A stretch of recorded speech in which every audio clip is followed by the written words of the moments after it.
Here's a clear-cut version of why railroads are making the lives of their workers worse, and it's the company's fault, the union's fault, and the government's fault. So a worker that has worked enough can earn 2 weeks vacation in a year. They also get 5 free paid sick days. If you need a day off outside of that, however, you are based on an attendance point system. They give you 30 points to start. 1 day off is 10 points. You can only earn those points back by being available to work for over 50 days straight. So if somebody who gets 2 weeks vacation and 5 paid sick days a year has 3 emergencies in that year, and they get their points down to 0, they face dismissal from the company. It's a policy. So the agreement, it's not an agreement. So the union has no say in it. If it were an agreement, I'm not sure, based on how the past couple years have gone, that the union would do much about it. If railroaders wanted to strike about it, they can. There's a Railway Labor Act that's pretty ancient and hasn't been revised by anybody, even though they've been asked to. That doesn't allow railroaders to strike because we're too important for the economy. Don't understand how you can be important to the economy, but your quality of life isn't appreciated. But I guess that's how that goes. Union hasn't fought for us. Congress isn't fighting for us. The company will never fight for us based on the short time I've been employed by them. And this sucks for people because you can't just, be working at a place and decide to leave because you are investing in your retirement at that point.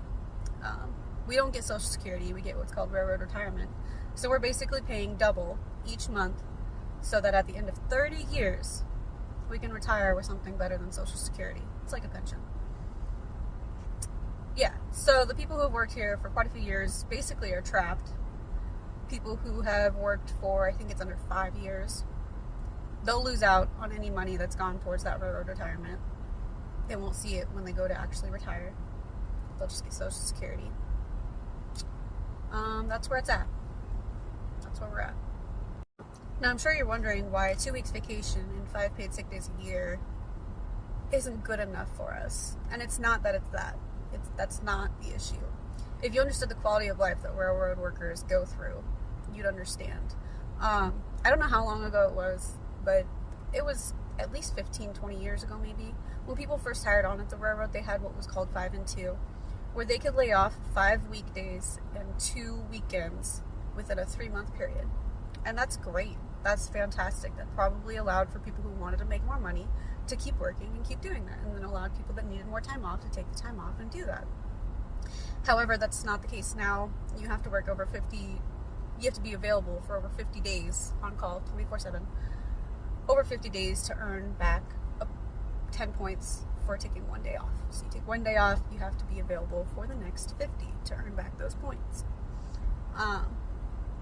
Quality of life, you're on call 24/7 when you're not observing government mandated rest, which is 12 hours. However, depending on where you're at, they have a call window where they can call you at 10.5 hours. So you have 10.5 hours undisturbed rest, and then they can call you and you can be back to work at 12 hours. And with the 24/7 thing, they can call you at any time to do any job. So you don't know where you're going to be going until you're called. You don't know when you're going to be going until you're called. They say that you can gauge it based on where you are in the lineup, but I have not been able to figure out the rhyme and reason of that, and people who have worked here for well over 20 years have not been able to figure out the rhyme and reason of that. You can get a handle on it, but there's always something that's changing. There's no idea. So you can be working 1 day, have 12 hours off, be back at it, and that could be regular, so you can get yourself in a schedule where you're working 6 days straight on that kind of thing. And, it's not that big of a deal, because then you may have 3 days off, which is what they're supposed to honor. Again, supposed to. But it's policy, not an agreement. Or you could be available to work for 6 days straight, and maybe they call you 3 times. So with a 12 on, 12 off schedule, you at least have an idea of when you need to be going to sleep and whatnot. But say you work 12 hours, clock out, then you have 24 or 36 hours off between that. Do you really think you figured out your sleep schedule by that? No. There's no sleep schedule for railroad workers. There's no real quality of life. That's why it's a big deal.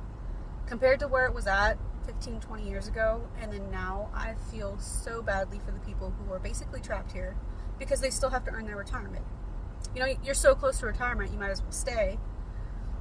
But then people who haven't been that long and are vested, they've been paying double what Social Security is for that retirement, and if they leave before that vested time, they just lose out on that. They'll only get Social Security by the time that they're ready to retire. So, that's why it sucks. Oh, I forgot to add, with that vacation, so for your 2025 vacation, in 2024, you would place a bid on where you would want your 2025 vacation to be in the year. It's seniority based, so you may win your bid, you may not, you may get pushed to a different spot in the year. It is what it is. This whole thing is seniority based.